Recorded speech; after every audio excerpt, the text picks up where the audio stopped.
جہاں پہ جس عمر میں بچے کھیلتے کودتے ہیں، پڑھتے ہیں، اور ان پہ بہت ساری ذمہ داریاں بھی ہوتی ہیں، بلکہ وہ ایک آوارہ سی لائف میں بھی ہوتے ہیں۔ تو صدام، پاکستان تحریک انصاف ایک واحد جماعت ہے دنیا کی نقشے پہ اگر دیکھا جائے پولیٹکس کی، ایسی جماعت ہے جس نے نوجوان کو جو ہے نا وہ اس طرف اپنی طرف جو ہے نا ایک راغب کیا ہے، اور پاکستان کے نوجوان جو ہیں ان سے پاکستان کی قوم کو بہت زیادہ امیدیں بھی ہیں۔ تو بطور نوجوان آپ موجودہ اس جو حالات چل رہے ہیں پاکستان کے، چاہے وہ سیاسی ہوں، معاشی ہوں، اور جس طرح اس ٹائم پاکستان تحریک انصاف پہ ظلم ہوا، تو نوجوان اس ٹائم کس سٹیج پہ کھڑے ہیں اور کس طرح دیکھ رہے ہیں اس کو؟ نوجوان تو اس وقت جو موجودہ صورتحال ہے اس سے یہ ریالٹی ہے کہ اس سے مکمل طور مایوس ہے۔ آپ ڈیلی بیسس پہ اپنے ملک کے ٹریک ریکارڈ کو چیک کریں، جو لوگ جا رہے ہیں اتنی تعداد میں کبھی بھی تاریخ میں پاکستان لوگ چھوڑ کے نہیں گئے ہیں۔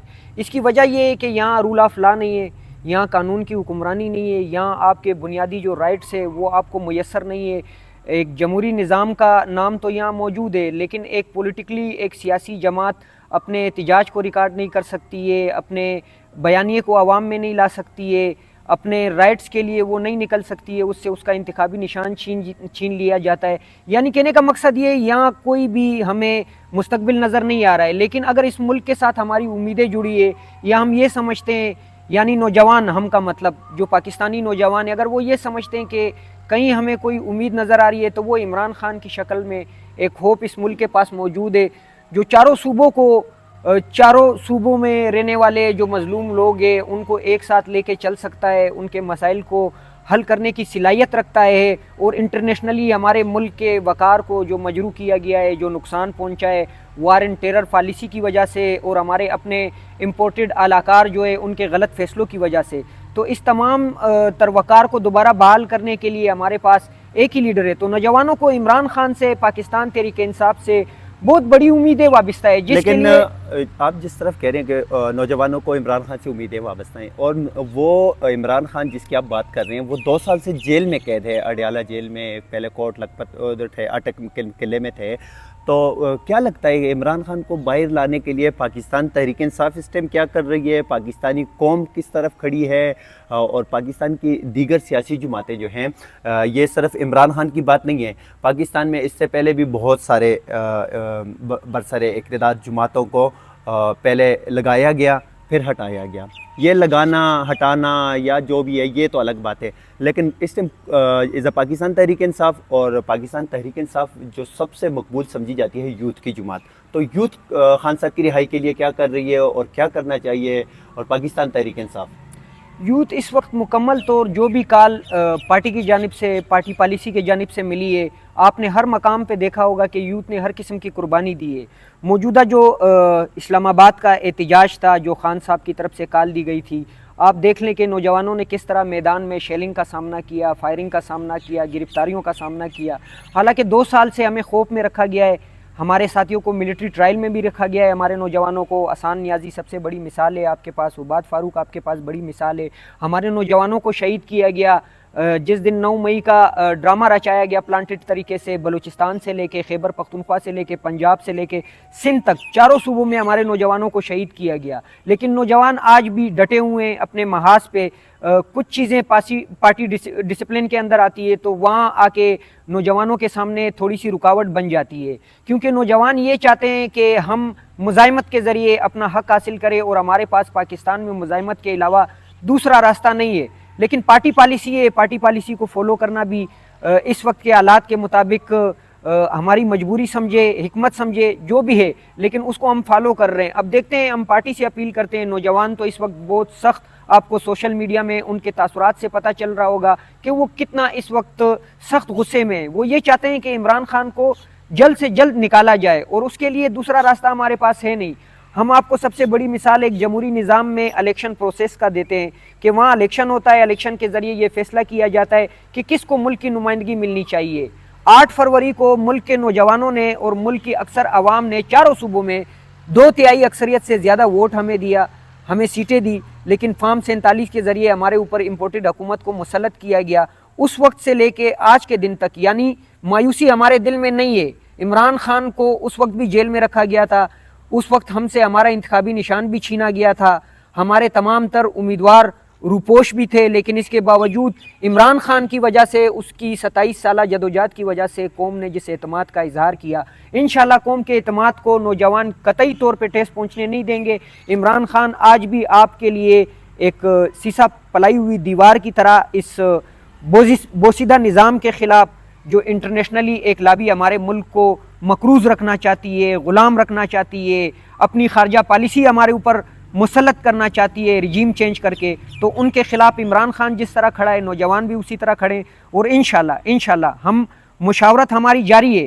اگر ہمیں کہیں پالیسی میں جہاں ہمیں محسوس ہوا کہ اب ہم نے انتظار نہیں کرنا ہے، تو ضروری نہیں ہے کہ ہم مین پالیسی کے ساتھ ہی چلیں، ہم as a nation, as a اس ملک کے شہری، ایز اے ایک انسان جو اللہ پاک نے ہمیں شعور دیا ہے، اس کے مطابق بھی ہم نوجوان آپس میں رابطے میں ہم ایک بڑا سٹیپ لے کے اپنے لیڈر کی آزادی کے لیے بہت بڑی تھیوری چلائیں گے۔ ڈسپلن کی بات کی اور خان صاحب کے جو احکامات آتے ہیں اڈیالہ جیل سے ان کی بات کی، تو میں ناظرین کے ساتھ یہ پچھلی ہفتے کا یہ رکھتا ہوں کہ خان صاحب نے یہ پیغام دیا تھا کہ اسلام آباد ڈی چوک دھرنا ہوگا، اور دھرنے کے بعد 2 دن جو ہے وہ پورے پاکستان میں یا پھر جو مقامات دیے گئے تھے وہاں پہ احتجاج ہونا ہے۔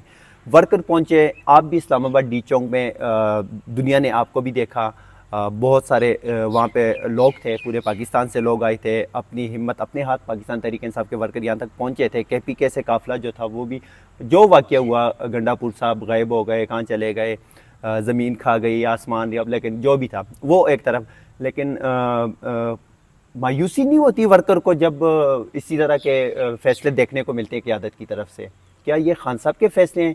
احتجاج کی کال دے دی، پھر احتجاج ملتوی ہو گیا، کسی کو بھی نہیں پتا۔ پھر پچھلی دفعہ لیاقت باغ کا احتجاج تھا، خان صاحب نے پھر اعظم سواتی صاحب کو بھی کہا، CM علی امین گنڈا پور کو بھی کہا کہ میں نے یہ کب کہا کہ لیاقت چوک کا دھرنا جو ہے نا وہ معطل کر دیں، ختم کر دیں، یا جو بھی تھا۔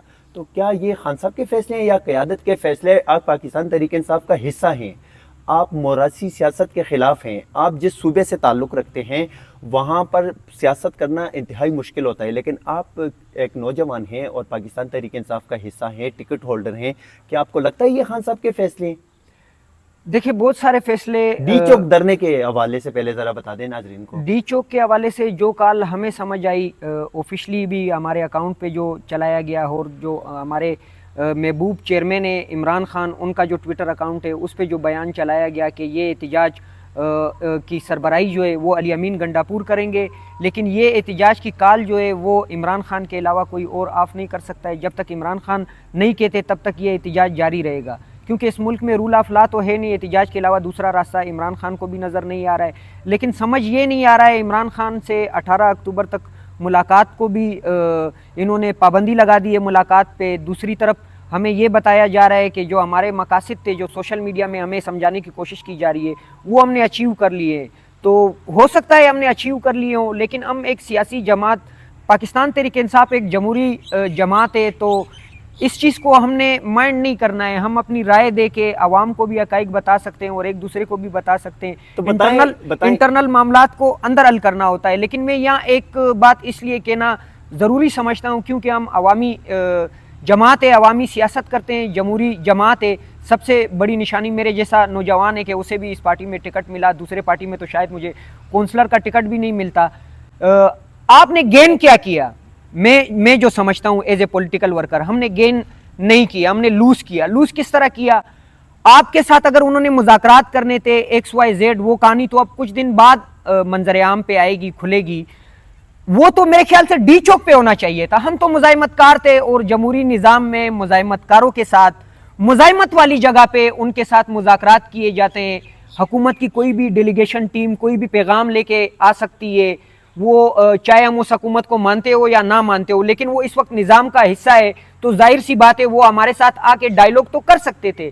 تو اس کی وجہ سے ہمیں عوام میں ہم یہ کہہ سکتے تھے کہ آپ کے درمیان مذاکرات ہوئے، اور وہ عوام کے درمیان کے مذاکرات تھے، اس پر کوئی اعتراض بھی نہیں کر سکتا تھا۔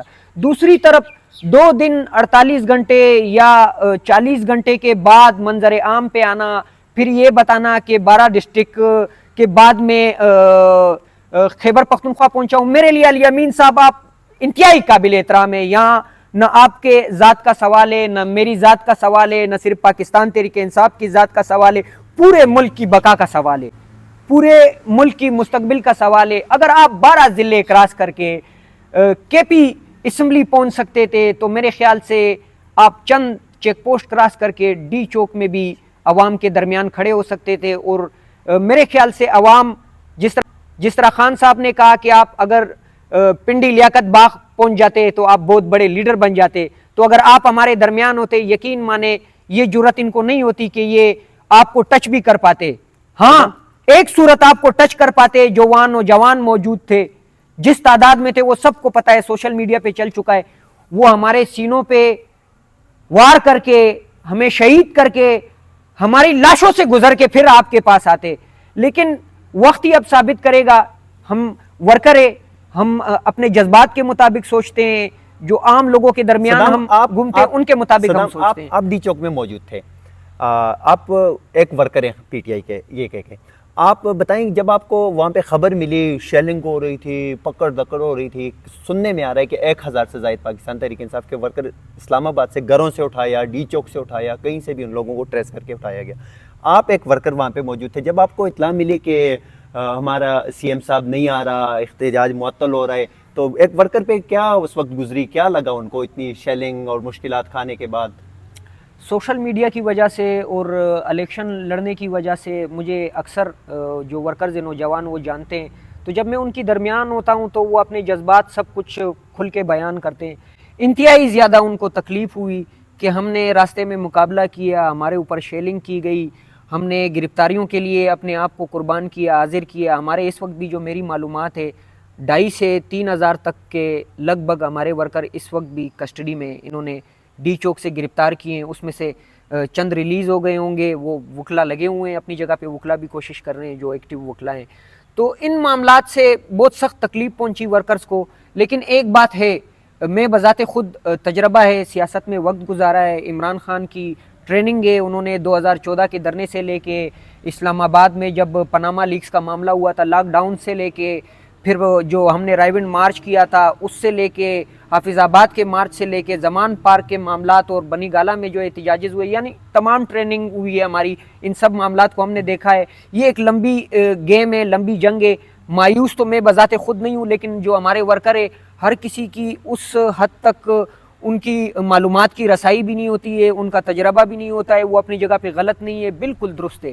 لیکن ہم اپنے ورکر سے اپیل کرتے ہیں کہ یہ وقت مایوسی کا نہیں ہے، شاید جو مجھے سمجھ آ رہی ہے ضروری نہیں ہے کہ وہ ٹھیک ہو، میں غلط بھی ہو سکتا ہوں، لیکن مجھے یہ سمجھ آ رہا ہے کہ عمران خان کو جیل میں بند کر کے بار بار اس طرح کے فیصلے کر کے، جلسہ اعلان کینسل، وقت سے پہلے ختم نہ پہنچنا، اس طرح کے معاملات مجھے جو سمجھ آ رہا ہے ورکر کو صرف اور صرف مایوس کرنے کے لیے ہو رہے ہیں۔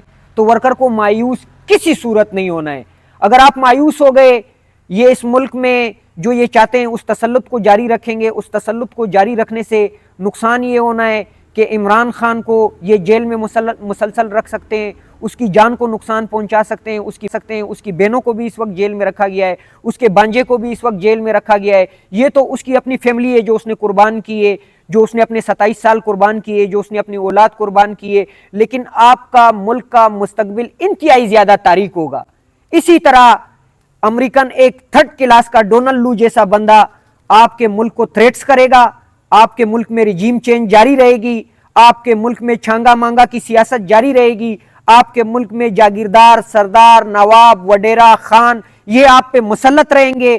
آپ کے جو عام لوگ ہیں وہ عام کے عام رہیں گے، بلکہ عام سے بھی زیادہ انتہائی اور غربت کی طرف جائیں گے، تباہ و برباد ہوں گے۔ اگر آپ اس ملک میں رول آف لا کی حکمرانی چاہتے ہیں، اس ملک کا مستقبل بہتر دیکھنا چاہتے ہیں، اپنے مستقبل کو، اپنے آنے والے نسلوں کی مستقبل کو بہتر دیکھنا چاہتے ہیں، آپ کے پاس ماں سوائے عمران خان اور اس وقت اتفاق و اتحاد، جوش و جذبے، مزاحمت، استقامت اور بہادری کے علاوہ اور کوئی راستہ نہیں ہے۔ تاریخ دیکھ لیں، آپ خالد بن ولید کے اولاد ہے، آپ تاریخ دیکھ لیں، آپ حضور صلی اللہ علیہ وسلم کے امتی ہے، آپ تاریخ دیکھ لیں، آپ اس رب کریم کے اشرف المخلوقات بنائے گئے اشرف المخلوقات ہے جس نے ابراہیم علیہ السلام کو آگ میں محفوظ رکھا، یونس علیہ السلام کو انہوں نے مچھلی کے پیٹ میں پانی میں محفوظ رکھا، یوسف علیہ السلام کو کنویں میں محفوظ رکھا، اسے اپنوں نے کنویں میں گرایا، لیکن اللہ پاک کی شان دیکھے، اس کا فیصلہ تھا اس نے مصر کا بادشاہ بنا دیا۔ تو اللہ پاک انشاءاللہ عمران خان کو اپنے نصرت کے ذریعے، اپنے اس کو غیبی مدد کے ذریعے بھی انشاءاللہ رہا کروائے گا، لیکن ایز اے قوم جو ہمارا فرض بنتا ہے میرے خیال سے ہمیں اس فرض کو ادا کرنا چاہیے۔ اچھا صدام، آپ نے بہت اچھی باتیں کی بڑی تفصیل سے۔ آپ ملک میں اس ٹائم جو سب سے بڑا مسئلے چل رہے ہیں اس پہ بھی بات کریں گے۔ قاضی فائز عیسیٰ صاحب کی بڑی خبریں چل رہی ہیں، چیف جسٹس رہیں گے نہیں رہیں گے، آئین میں ترمیم کے حوالے سے باتیں چل رہی ہیں۔ انہی انتشار کی وجہ سے ملک کی معیشت جو ہے وہ مکمل طور پہ تباہ ہو چکی ہے۔ اس طرف کسی کی کوئی ہمارے حکمران نہ کوئی دیکھنے والا ہے نہ سوچ۔ آپ کیسے دیکھتے ہیں چیف جسٹس صاحب کی ایکسٹینشن اور جو یہ آئین میں ترمیم کر رہے ہیں؟ بڑا مسئلہ بنا ہوا ہے، اجلاس بلایا نہیں ہوا، پھر یہ وہ، تو اس بارے میں آپ قوم کو بھی بتائیں اور اپنی رائے کا اظہار بھی کریں کہ قاضی صاحب کے بارے میں کیا کہتے ہیں آپ؟ ایز اے سیاسی طالب علم جو مجھے سیکھنے کو، دیکھنے کو ملا ہے، پڑھنے کو ملا ہے، دنیا میں آئین سازی جو ہے وہ ملک میں جو ویک پوائنٹ ہوتے ہیں ان کو کور کرنے کے لیے کی جاتی ہے۔ ہمارے ملک میں ویک پوائنٹ پیدا کرنے کے لیے جو مجھے سمجھ آ رہا ہے ترمیم کی جاتی ہے۔ جس طرح ایکسٹینشن کا معاملہ ہے، دنیا کے کسی عدالتی نظام میں اگر ایسی کوئی مثال موجود ہے تو پھر تو سمجھ آتی ہے۔ اگر دنیا میں کہیں بھی ایسی مثال موجود نہیں ہے تو آپ کون سے نیلسن منڈیلا بن رہے ہیں؟ کیا کر رہے ہیں آپ کو سمجھ آ رہی ہے؟ آپ کون سی تاریخ بنانے جا رہے ہیں؟ آپ کے ملک میں عدلیہ بھی اس طرح ہے کہ اس کو واٹس ایپ پہ چلایا جا رہا ہے۔ جو موجودہ عدلیہ ہے، آپ نے نہیں دیکھا کس طرح جسٹس قاضی فائز عیسیٰ نے 8 فروری سے پہلے ہمارا انتخابی نشان ہم سے رات کو 12 بجے چھینا۔ جس دن عمران خان کے خلاف عدم اعتماد پیش کی گئی، آپ نے نہیں دیکھا کہ رات کو 12 بجے عدالتیں کھلی؟ کیا کبھی قوم کے لیے رات کو 12 بجے عدالتیں کھلی ہے؟ کیا کبھی قوم کے اوپر ہونے والے ظلم کے لیے رات کو 12 بجے عدالتیں کھلی ہے؟ دوسری طرف قاضی صاحب اپنے مرضی کے فیصلے ہم پہ مسلط کر رہے ہیں، قانون کو مجروح کر رہے ہیں، جو آپ کے بنیادی رائٹس ہے اس کو مجروح کر رہے ہیں۔ ان کا اپنا ٹینور، انہوں نے جتنا ظلم کرنا تھا وہ تو ہمارے ساتھ کر لیا، اس پہ ان کا دل ٹھنڈا نہیں ہے۔ ہمیں شہیدوں کی قربانیاں دینی پڑی، ہمیں اپنے گھروں کو چھوڑ کے، اپنے بچوں کو چھوڑ کے روپوشی کی قربانیاں دینی پڑی۔ آج کدھر ہے مراد سعید؟ آج کدھر ہے قاسم سوری صاحب؟ کس وجہ سے یہ لوگ نہیں ہے گراؤنڈ پہ؟ ان کے ظلم کی وجہ سے، ان کے غلط ہتھکنڈوں کی وجہ سے وہ لوگ گراؤنڈ پہ نہیں ہے۔ اس تمام چیزوں کو ان کے ٹینور کی وجہ سے ہم نے فیس کیا ہے۔ اب اس پہ دل ٹھنڈا نہیں ہو رہا ہے تو یہ چاہتے ہیں کہ اب مسلسل 3 سال اسی طرح کے قاضی، کیونکہ قاضی کے غلط فیصلوں کی وجہ سے ان کے آقاؤں کو بہت بڑی تسکین مل رہی ہے، ان کو مزہ آ رہا ہے کہ یہ قوم کو ذلیل کرے، اور دوسری طرف قوم کا ری ایکشن دیکھے، شعور دیکھے۔ قاضی صاحب ایز اے ایک انسان کی ہمارے اوپر قدر ہے، لیکن جس سیٹ پہ آپ بیٹھے ہیں اس سیٹ کے اہمیت اور حیثیت کے مطابق ہم اس قوم میں سے ہیں، ہمارا حق بنتا ہے ہم آپ سے سوال بھی کرے، آپ کے غلطی پہ بات بھی کرے، آپ کے غلط فیصلوں کو کنڈم بھی کرے۔ یہ جاتے ہیں وہاں سے کسی بیکری سے کوئی چیز خریدنے، وہاں اس کو کیا الفاظ سننے کو ملتے؟ کیوں ملے اس طرح کے الفاظ سننے کو؟ کیا اس کو اس سے ذاتی طور تکلیف تھی؟ شاید وہ بندہ اسے ذاتی طور جانتا بھی نہیں ہو کہ یہ بلوچستان سے تعلق رکھتا ہے۔ میں تو حیران ہوں بلوچستان کی تاریخ کو دیکھ کے، بلوچستان میں جس طرح لوگ قربانیاں دیتے ہیں، ان کی سیاسی مزاحمت کو دیکھ لیں آپ۔ بلوچستان میں لوگوں نے بہت قربانیاں دی ہیں، لیکن وہ آج بھی اپنی جگہ پہ، اپنی محاذ پہ ڈٹے ہوئے ہیں۔ لیکن قاضی صاحب پتہ نہیں، آپ بلوچستان کا نام بھی بدنام کر گئے، ہمارا نام بھی بدنام کر گئے، عدلیہ کا نام بھی بدنام کر گئے، ملک کا نام بھی بدنام کر گئے۔ ابھی بھی آپ لوگوں کو تسکین نہیں ہے، تو آپ لوگوں سے عرض ہے کہ آپ لوگ ان کنڈوں سے پیچھے ہٹ جائیں۔ یہ آئین سازی ہم قطعی نہیں ہونے دیں گے۔ اگر آپ کر لیں گے بھی تو اس آئین سازی کے خلاف جو جدوجہد ہم کر رہے ہیں ہم کرتے رہیں گے۔ بنیادی رائٹس کو کسی طور آپ غصب نہیں کر سکتے۔ اچھا صدام، پشاور میں، خیبر میں، بلکہ پورے پاکستان سے پختون جو ہیں ان کا ایک جرگہ سننے میں آیا ہے، وہاں پہ گرفتاریاں بھی ہوئی ہیں، کچھ وہاں پہ لوگ شہید بھی ہوئے ہیں۔ منظور پشتین صاحب اس کو لیڈ کر رہے ہیں۔ پٹھان جو ہیں وہ اپنے حقوق کے لیے نکلے ہیں اور ان پہ جس طرح ظلم ہو رہا ہے اس حوالے سے آپ کیا کہیں گے؟ اور دوسرا، ان کے جو مطالبات ہیں، جو جرگہ وہاں پہ ہے، میں نے یہ سنا بھی ہے کہ آپ نے ان کی حمایت میں اپنی ٹویٹر اکاؤنٹ سے پوسٹ بھی کیے ہیں، تو صدام آپ کیا ان کے مطالبات ذرا رکھیں گے؟ ان کے مطالبات کیا ہیں؟ اور ان پہ ان کو احتجاج، جس طرح آپ کہہ رہے ہیں پاکستان تحریک انصاف کو اپنے حق کے لیے پرامن احتجاج کی اجازت نہیں مل رہی، تو اسی طرف دوسری طرف منظور پشتی نے پشتون موومنٹ جو کہ ہے ایک موومنٹ بنی ہوئی ہے وہ، اور ان کا پاکستان تحریک انصاف کے ساتھ کچھ رابطے بھی ہوئے ہیں، وہ بعد میں بات کریں گے، لیکن پہلے ان کے مطالبات اور ان کے مطالبات جو ہیں اس کی راہ میں رکاوٹ جو بن رہی ہیں وہ لوگ ان کے بارے میں کیا کہتے ہیں؟ منظور پشتین ایک نوجوان ہے، وہ پختون ٹرائبل نوجوانوں کی ترجمانی کر رہا ہے. ان کے ڈیمانڈز جو مجھے سمجھ آئیں as a politically worker, ground پہ ہم ہوتے ہیں، ہر وقت زندگی گزارتے ہیں، میرا خود اپنا قبائلی ایریا سے تعلق ہے، تو ان تمام چیزوں کا اندازہ ہے. ان کے مطالبات لاپتہ افراد ہے، ان کے مطالبات امن و امان ہے، جو وار ان ٹیرر کی بار کی پالیسی ہمارے اوپر. لاپتہ افراد جو ہیں یہ کہاں چلے گئے ہیں؟ یہ پرویز مشرف ٹائم سے یہ مسئلے چل رہے ہیں کہ بلوچستان، وزیرستان، دیگر پاکستان خیبر پختونخوا کے جو علاقے ہیں وہاں سے یہ لوگوں کو اٹھا رہے ہیں. کون لوگ ہیں یہ؟ کیوں اٹھائے گئے ہیں یہ لوگ؟ لاپتہ افراد جو ہے یہ صرف اس وقت نہیں اٹھائے گئے ہیں جو مشرف کا ٹینور ہے. آپ ملک کی تاریخ کو اگر چیک کریں بلوچستان اور خیبر پختونخوا ٹرائبل ایریا کے حوالے سے، شروعات سے لے کے ابھی تک یہ معاملات چل رہے ہیں، لوگوں کو لاپتہ کیا جاتا ہے. اب اٹھانے والے کون ہیں یہ بھی اب چھپے ہوئے نہیں ہیں، اس ملک میں نامعلوم، سب کو معلوم ہے کہ کون اٹھاتے ہیں. سوال یہ بنتا ہے کہ ریاست کے اندر ریاست کون بنا ہوا ہے، اور ریاست نے ریاست کے اندر کس کو چیلنج کیا ہوا ہے، وہ سب کو پتہ ہے. ہم یہ چاہتے ہیں منظور پشتین کے ڈیمانڈ جو آپ بتا رہے ہیں، اگر کسی کے اوپر کوئی ایلیگیشن ہے، بالفرض آپ کہتے ہیں کہ لاپتہ افراد جو ہے وہ اللیگل ایکٹیویٹیز میں ملوث ہے، وہ اس ملک کے خلاف استعمال ہوئے ہیں، تو آپ انہیں جو آپ کے ملک کا قانون ہے اس کے مطابق ان کا ٹرائل کریں، ان کے اوپر ایف آئی آر لانچ کریں، انہیں عدالت میں پیش کریں، انہیں پروپر طریقے سے گرفتار کریں، تاکہ دنیا کو پتہ چلے، ان کے فیملیز کو بھی پتہ چلے، ان کے قبیلوں کو بھی پتہ چلے کہ انہوں نے کیا کیا ہے. یہ کون سا طریقہ ہے کہ آپ ویگو ڈالو کے ذریعے آ کے لوگوں کو اٹھا کے لاپتہ کر کے کبھی مسخ شدہ لاش بنا کے پھینک دیتے ہیں، کبھی کہیں کوئی کاروائی کر کے پھینک کے ان لوگوں کو پھینک دیا جاتا ہے جو لاپتہ ہوتے ہیں، پھر کہتے ہیں کہ ہم نے دہشت گردوں کے خلاف کاروائی کی، یہ دہشت گرد ہے. ملتان کے نشتر اسپتال کے اوپر 450 یا 400 کے لگ بھگ جو لاشیں تھیں، کس کی تھی؟ وہ کس نے وہ لاشیں وہاں تک پہنچائی، اور آج تک اس لاشوں کا معاملہ کیوں حل نہیں ہوا ہے؟ 450 یا 400 یا 250 جتنے جنازے یا جتنی لاشیں وہاں پڑی ہوئی تھی، کیا اس ملک کی عدلیہ نے یا اس میں یہ سوال کر رہا ہوں نا، ریاست بتائے کون تھے؟ وہ پٹھان تھے، بلوچ تھے، سندھی تھے، مہاجر تھے، پنجابی تھے، سرائکی تھے، کشمیری تھے، انسان تھے نا، جو بھی تھے. یہ تو ریاست کی ذمہ داری ہے ہمیں بتائے کہ وہ کون تھے، ان کے لباس کس کے تھے، وہ کون تھے، اور اس کو وہاں تک پہنچایا کس نے؟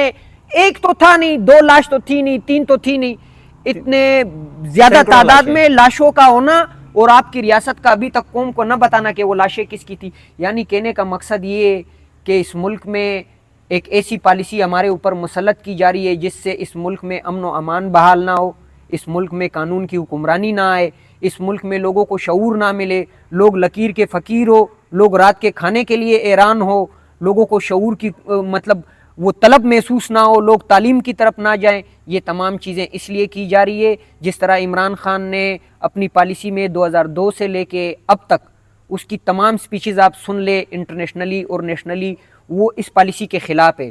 وہ سمجھتا ہے، بلکہ وہ سمجھتا نہیں ہے، یہ تاریخ ہے، وہ ٹھیک کہہ رہا ہے، جو وہ بتا رہا ہے وہ بالکل درست بتا رہا ہے کہ یہ ٹرائبل جو ہے، یہ قبائلی لوگ جو ہے، چاہے وہ بلوچستان کے یا خیبر پختونخوا کے، وہ تو اس ملک کے وہ لوگ ہیں جنہوں نے تاریخ میں بہت بڑی قربانیاں دی ہے. کبھی بھی اس ملک پہ اگر جنگ مسلط ہوئی ہے تو وداؤٹ اینی پے انہوں نے اپنی جان کی قربانیاں دی ہے، اپنے اسلحے کی قربانیاں دی ہے، اپنے مال کی قربانیاں دی ہے. اور آپ لوگوں نے انہی کے اوپر انگریز کے کہنے پہ، گورے کے کہنے پہ، امریکہ کے کہنے پہ، نیٹو کے کہنے پہ ڈرون حملے بھی کیے.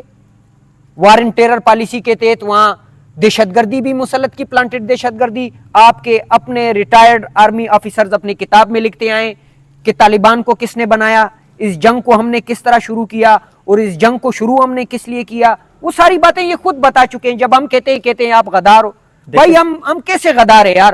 ہم تو اس ملک میں وہ لوگ ہیں جو اس جنگ کا خاتمہ چاہتے ہیں. اس جنگ کا خاتمہ تو اس ملک کے مفاد میں. اصل غدار تو وہ ہے جو اس ملک پہ جنگ مسلط کرنا چاہتے ہیں، جو اس ملک میں لاقانونیت مسلط کرنا چاہتے ہیں. صدام 5 منٹ کے لیے غلط کر رہا ہے، ایک قانون کو غلط لے رہا ہے, اس پہ عمل نہیں کر رہا ہے, تو قانون کے مطابق جو طریقہ بنتا ہے FIR لانچ کریں, اس کو لے جائیں عدالت میں, اس کا ٹرائل کریں, اس کے اوپر گواہی دے, اس کے اوپر تفتیش کرے, ثابت کرے کہ یہ مجرم ہے, تو عدالت اس کو سزا دے دے.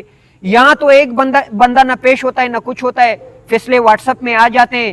عمران خان زمان پارک میں بیٹھا ہوا تھا, اس کے اوپر توشہ خانہ کا کیس 2 نمبر کا بنا کے اس کی گرفتاری کی. یعنی عمران خان انٹرنیشنلی ایک بہت بڑا لیڈر ہے. اگر اس کے ساتھ اس ملک کا یہ رویہ ہے تو عام پاکستانی کے ساتھ, عام بلوچستانی کے ساتھ, عام پختون کے ساتھ, یا عام مہاجر سندھی سرائکی پنجابی کے ساتھ, کشمیری کے ساتھ, گلگتی کے ساتھ ان کا کیا رویہ ہوگا؟ ہم چاہتے ہیں کہ ان چیزوں سے پیچھے ہٹیں, اور باقی ہم اس ملک کے دشمن نہیں ہیں, ہم اس ملک کے خیر خواہ ہیں. اچھا, آخر میں عمران خان کو جیل سے کیسے باہر لایا جا سکتا ہے؟ ورکر کو کیا میسج دیں گے اور پارٹی قیادت کو آپ کیا میسج دیں گے اس حوالے سے؟ پارٹی ورکر اور قیادت کو صرف ایک ہی میسج ہے.